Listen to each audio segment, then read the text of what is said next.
Konektado umano si alias Ghost na subject ng drug bypass operation ng Regional Police Drug Enforcement Unit 6 o ang RPDEO kay Christopher Malco na nahulihan ng mahigit 816 million pesos na halaga ng shabu sa Calapan, Port Oriental, Mindoro noong Marso 21.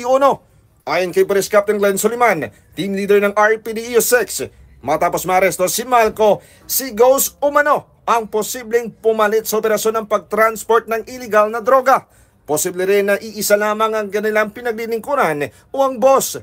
Iniimbestigahan din ngayon ang isang Kia Picanto na ginagamit umano ng suspect na nakarehistro sa National Capital Region. Pinaniniwalaang ginagamit ito para makalabas-masok si Ghost sa Western Visayas. Dagdag pa ni Soliman, mayroon na silang hawak na impormasyon ukol sa source ni Ghost, pero hindi pa ito maaaring isiwalat habang nagpapatuloy pa ang mas malalim na investigasyon. Samantala noong hapon ng Setyembre 6, naganap ang transaksyon sa barangay Paquiadoton. Nagkaroon ng enkwentro si alias Ghost at ang mga pulis. Ayon pa sa impormasyon, nagpapatok umano ang sospek at agad na tumakas. Sa nais mauli si Ghost, nagpapatok ang mga pulis, ponterya lamang ang gulong ng sasakyan pero nakatakas pa hanggang Manriao, Iloilo City.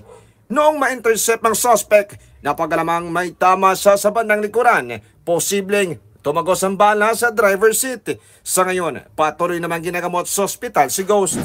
At mga kakifag na pagkanaban noong Setyembre 6, nagsagawa ng drug bypass operation ang nasabing unit kung saan na-recover kay alias Ghost ang 1.2 million pesos na halaga ng illegal na droga, mga bala at saka baril, kabilang na dito ang non-drug items.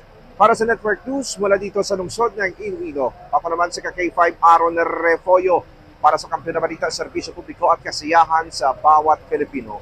K5 News FM. Balita ang ginadulong sa inyo sang DTX Coffee Mix. Himo sa natural nga sangka pareho sang amarkuso, chia seeds, sugared cane extract powder. DTX Coffee Mix. Nakakapi ka na, naka-detox ka pa. DTX Coffee Mix. Mabakal sa mga butika.